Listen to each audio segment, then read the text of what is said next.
It's really an honor to be in Detroit. It's a place that I respect immensely. I had the pleasure of being reintroduced to the city last year for the draft. And I can tell you that this is a city filled with some very innovative people and some very honest people, because I can tell you that I got told off not once but twice over at Hot Sam's by Mr. Stovall and Mr. Green. But you can't keep me out of there. There's such a love in this community, and there's just a certain way that y'all come together to care for one another, and that was so evident during that time. I also just quickly want to thank the Detroit Lions, who have been incredibly supportive of me personally, but also the supplier diversity efforts that we're putting together. And we are leaning on them pretty heavily into the future to make sure that those opportunities continue. But I would be remiss if I didn't thank the DEGC. That is your local, on-the-ground, daily advocate that's pushing to make sure that there's opportunities here locally. And I think we should all give them a round of applause.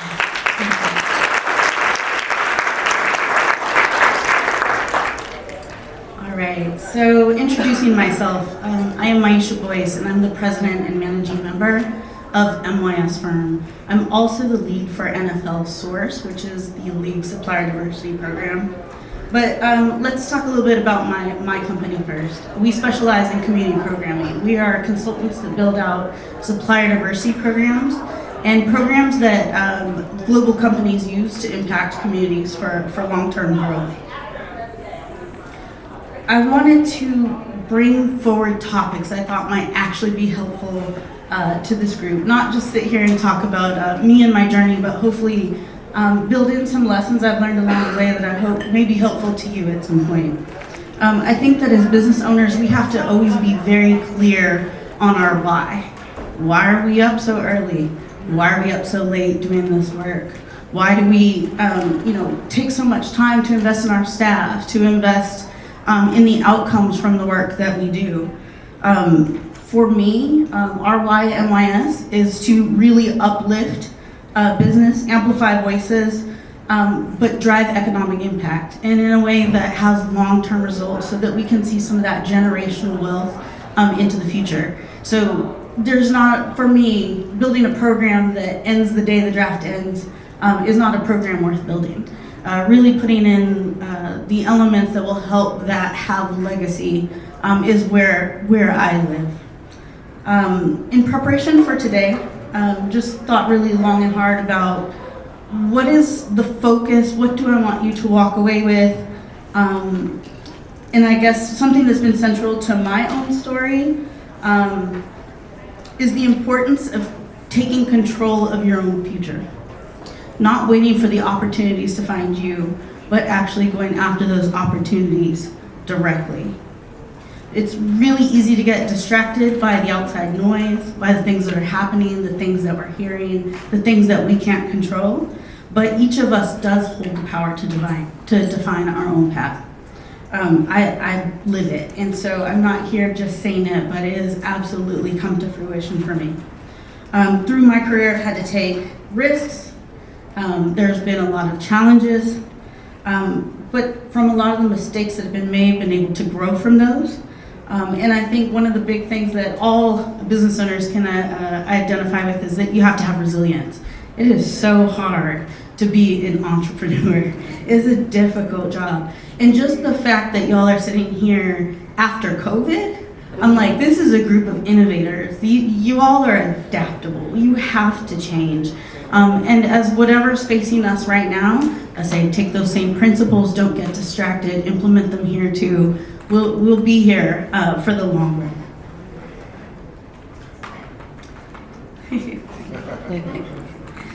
So in telling my story today, I want to share some of the strategies and the lessons that have helped me take control of my own future. I'm hoping that you can find a gem in there, here or there, that you can take that will help with your journey. I'm going to use a visual aid that one of my mentors shared with me early on that's been very helpful, and I thought may be helpful to the crowd today. So I'll take you back to the start of my company's inception. I essentially worked for a company for almost 10 years helping them to build out a huge team. So by the time I left, it was 4 times larger than when I had started, and it was an instrumental piece of building out that company. And at some point I realized, if I can do this for someone else, why can't I do this for myself?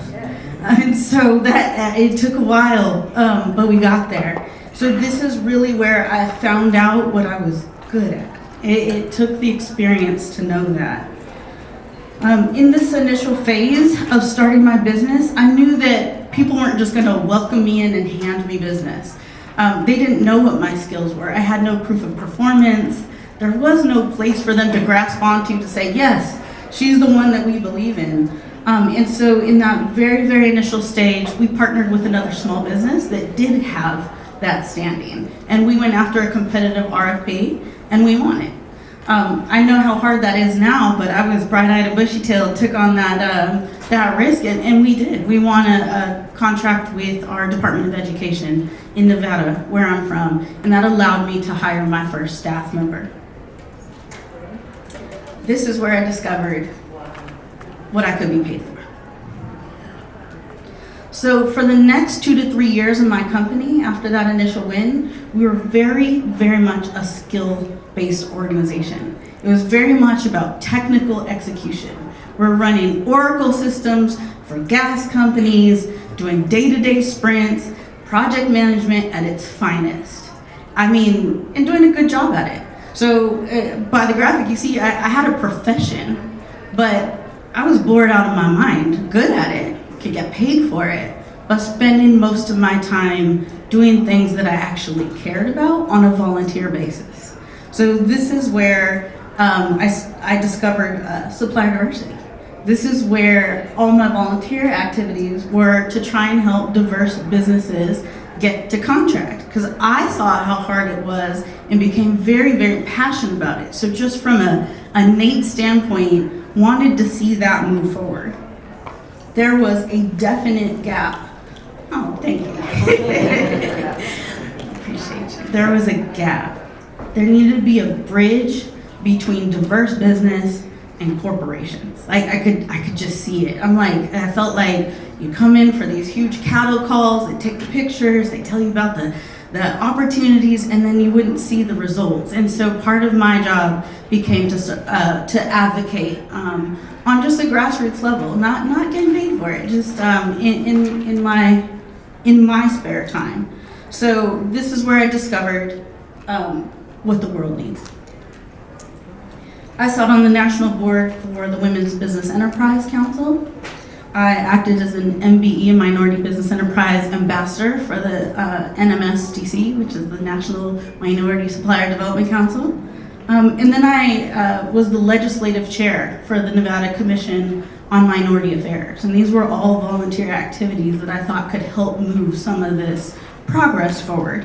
But what that did is it put me on the radar locally as somebody that does this work. And at some point, our governor started appointing me to boards to be the voice of small and diverse business. So that became ultimately our business's lifeline and our core strength. It was through these experiences that I developed my passion and essentially found my purpose.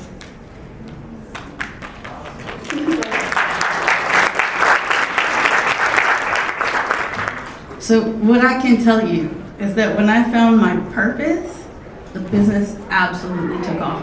And it took off in a way it had not taken off before.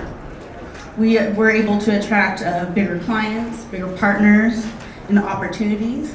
It allowed us to expand. It allowed me to grow my staff. We were doing meaningful work. And so when you're living your purpose, I really do feel like it just attracts people.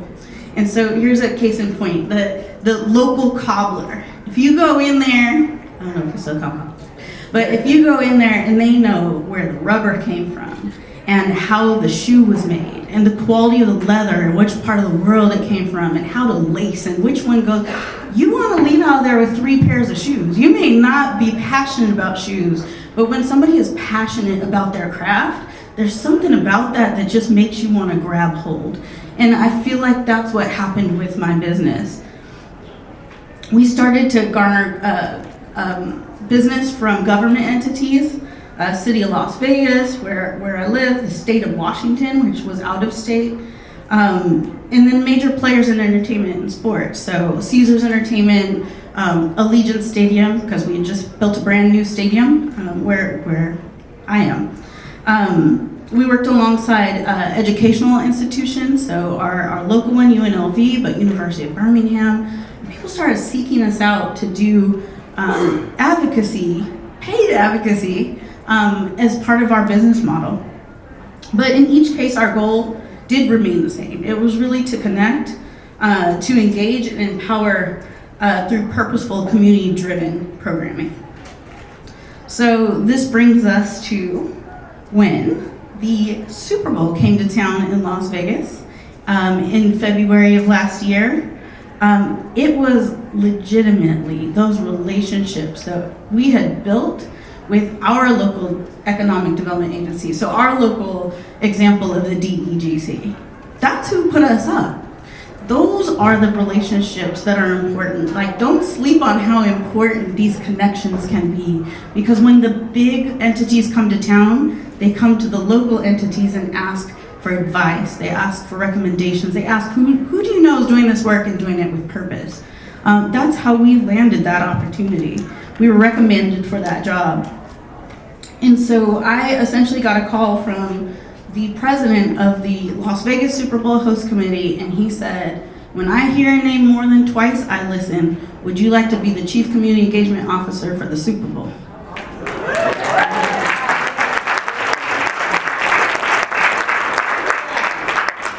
I was shook. I really was. I didn't know what to do. And plus, I'm running my own business. What does this mean? Do I leave the business behind? I said, I'm so honored. And just from an ego perspective, I'm like, yeah, like, I got a job offer. Like, it was really, really exciting. And so I said, well, can you send me over the job description? I'll take a look at it. But I was already swimming. As an entrepreneur, I'm like, I got 8 staff members. We have 15 running projects. I'm like, I can't just leave, can I? So I sat there and I said, if you give me a job description, we meet again on Friday.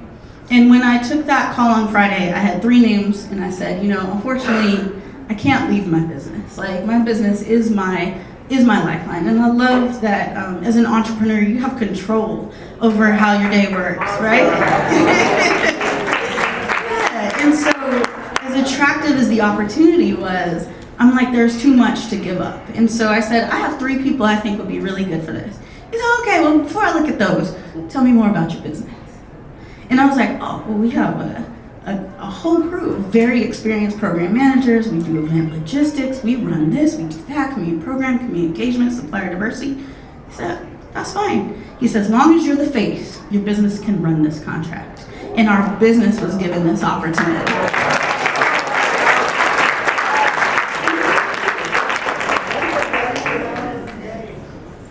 So we oversaw community engagement for the Super Bowl in Las Vegas, ran 6 programs concurrently, all things that fall under corporate social responsibility, nonprofit giving, surprise ticket giveaways, I can't even remember them all, environment and sustainability, but where we rocked it, supplier diversity. That's what we do. We turned that program into something the NFL had not seen before. We had metrics, we had connections.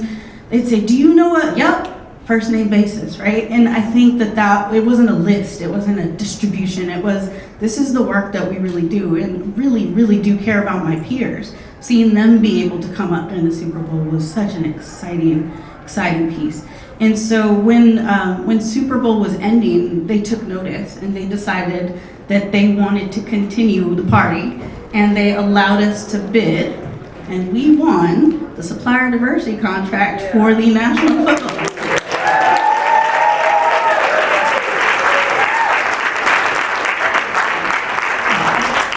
Thank you, Detroit. Y'all are special. I appreciate it. I feel the love. Thank you. I am no different than anybody else in this room. Like, we are all entrepreneurs. You all are my peers. We did the grind. We've done the work. We've made the mistakes. We've had the hardship. but we've worked those, and I think what I really ultimately want to share with you is like, there is no shortage of room for y'all to do the next big thing. Like, I want to come back here in 2 years and see y'all running equally large programs if you aren't already. It is very much a possibility. It wasn't in the realm of possibility for me 2 years ago. So to be standing here today and be invited to this forum, and thank you so much, to tell this story, it's nothing I would have thought would happen. And so I just encourage you all to really do dream big. So I think in conclusion for this piece, what you can see from my journey is that like none of this has been done alone. We came here to Detroit last year and had a party. Y'all blew out all those metrics. That was amazing.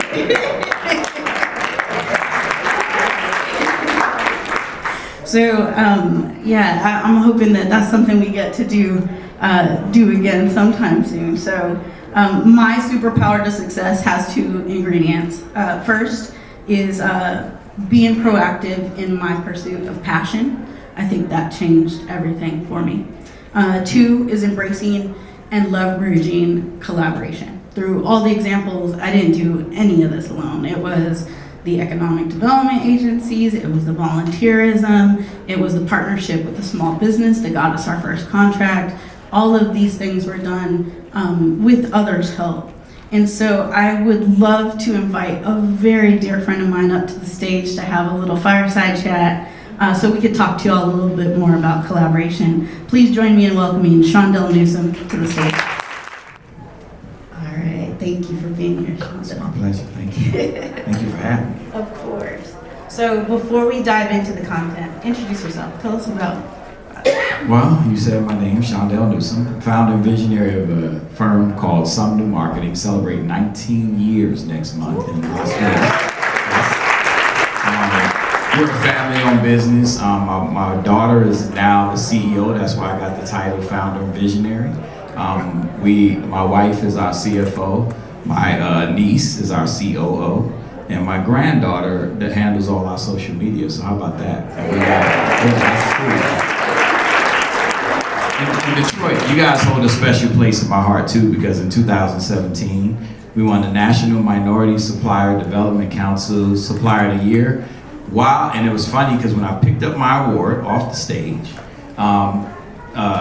Isaiah Thomas, Hall of Famer, Zeke was giving me the award, and he's like, "Why are you on the phone?" I said, "Well, my CEO and my daughter, she's getting ready to deliver a baby, and my granddaughter Riley was born that same night." So it was pretty amazing. So it holds a special place. And you know, I'll tell everybody one thing: this woman is very special. And that's why all those people that she collaborates with feels her passion. You guys gave her love this morning at breakfast.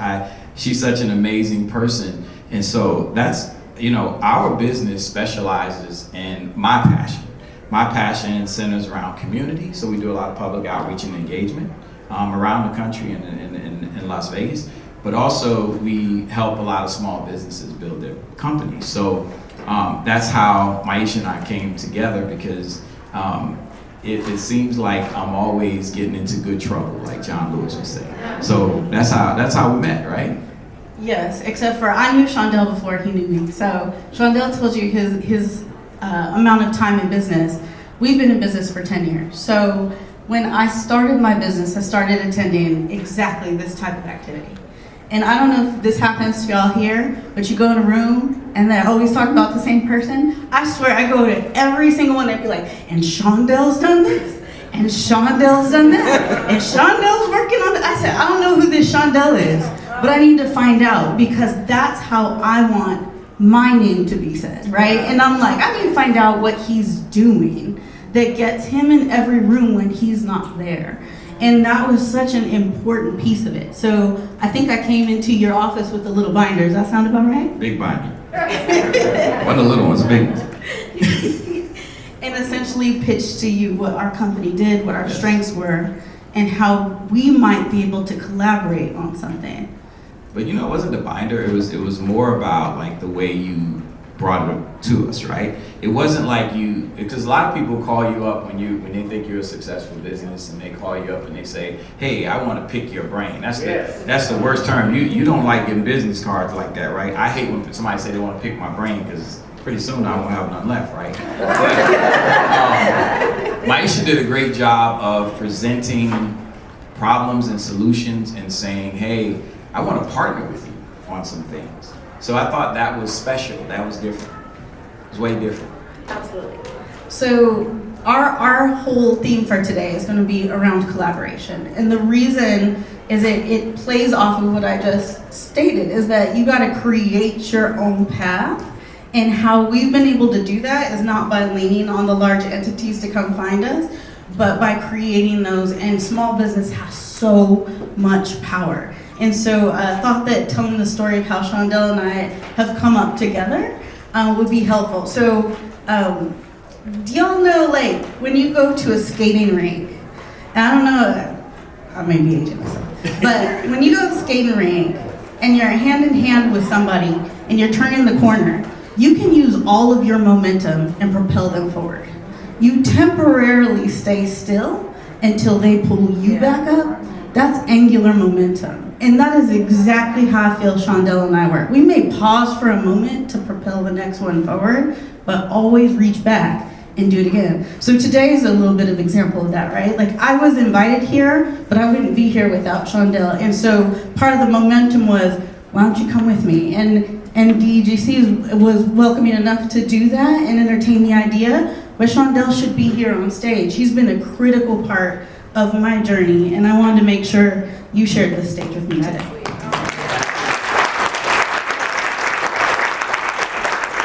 Well, I just think it's really important for everybody to note that it's a special relationship, and I coined it relationship. I kind of renamed it, right, in my book.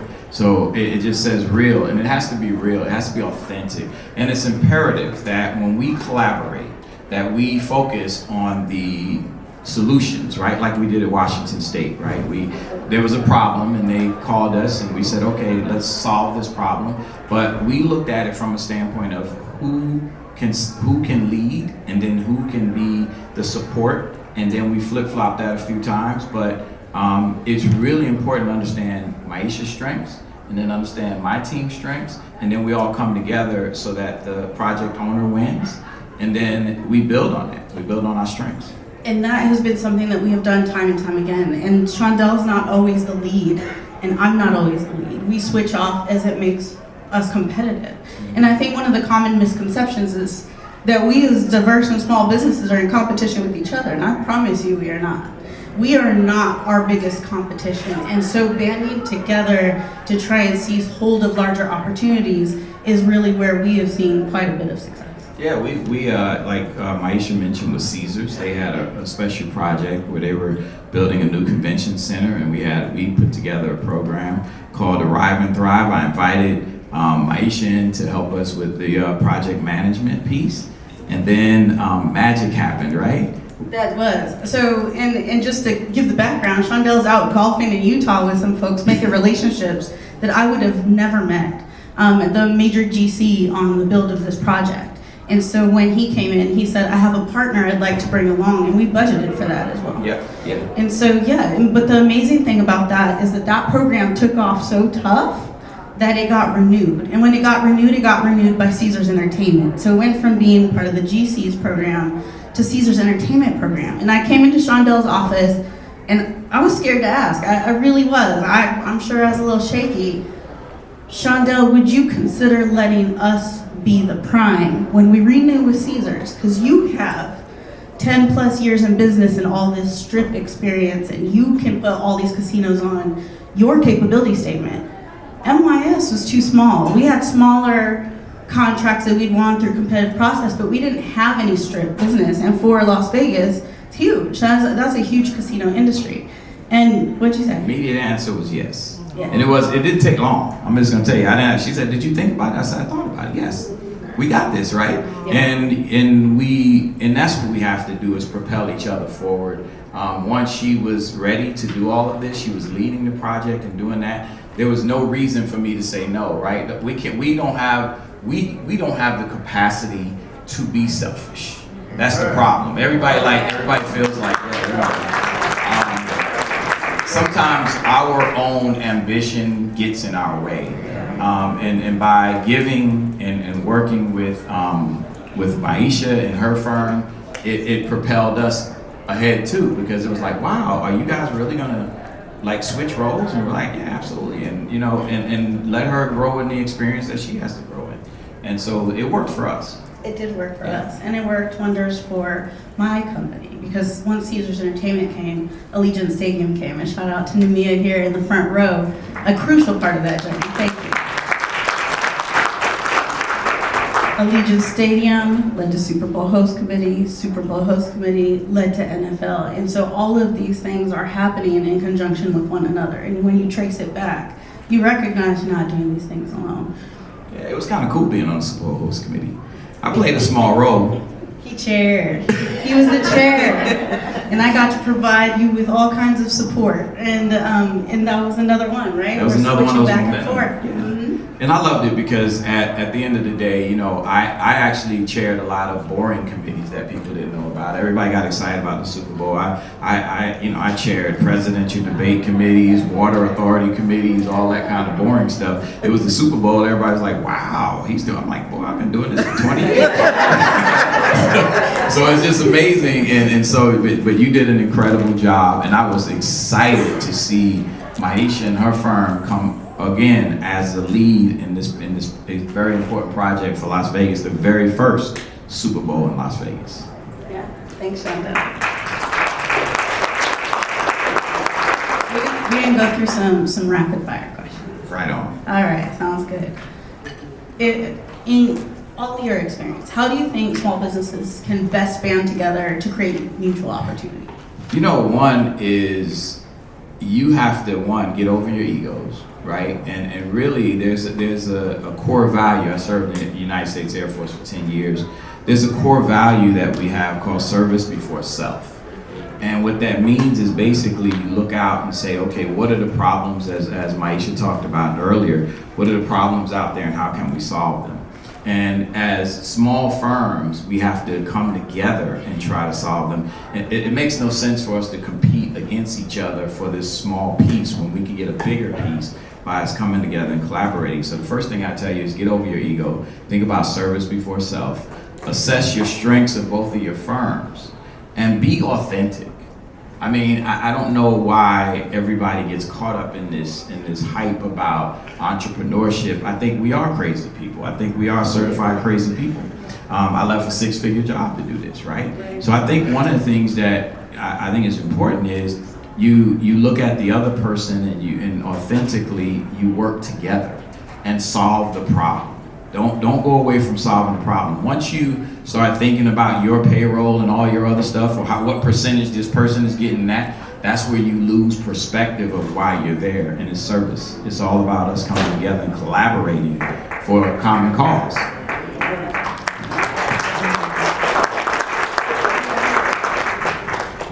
So I think this one's a good one. It's around business growth. We hit all kinds of challenges, but when you hit those periods of growth, how do you navigate that change? Because that itself can bring challenges. Well, navigating growth is really about you leaning on each other and sharing those stories. What we didn't tell you guys is we have a weekly call. We actually do. When we can, we make sure we're on that call. Me, Myisha, my daughter, and her business partner. And we have those conversations like, what's going on today? And the certified crazies get together and we have those crazy conversations. And then we go, okay, let's figure out a solution, just like we do. And if we put more of our great entrepreneurial minds together, that's how we grow. That's how we build. That's how we develop, right? Together. That's also a counseling session.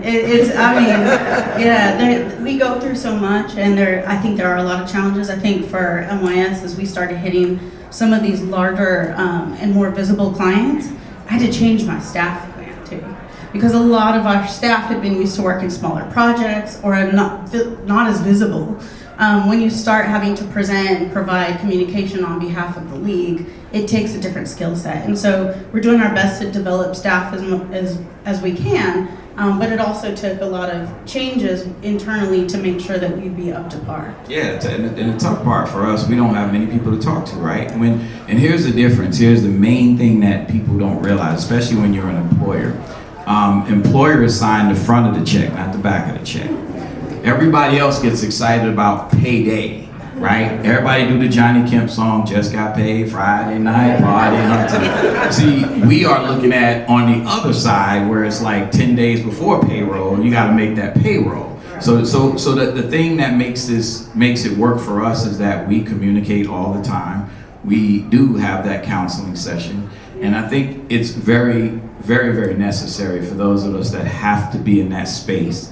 Your parents may not understand it. Sometimes my wife runs payroll, so she understands, right? But some wives don't understand, some spouses, some kids, some family members don't understand what you're going through, and they don't understand the ups and downs of business. But this partnership goes way beyond the money. I think that's the biggest part. It goes way beyond the money. And let's face it, black folks, we do things different. Yeah. I mean, look, we invite people over that don't belong, right? We feed them, right? We take care of them. Do your business that way, right? Do the same thing in your business. So that's what makes it work for me and Myisha.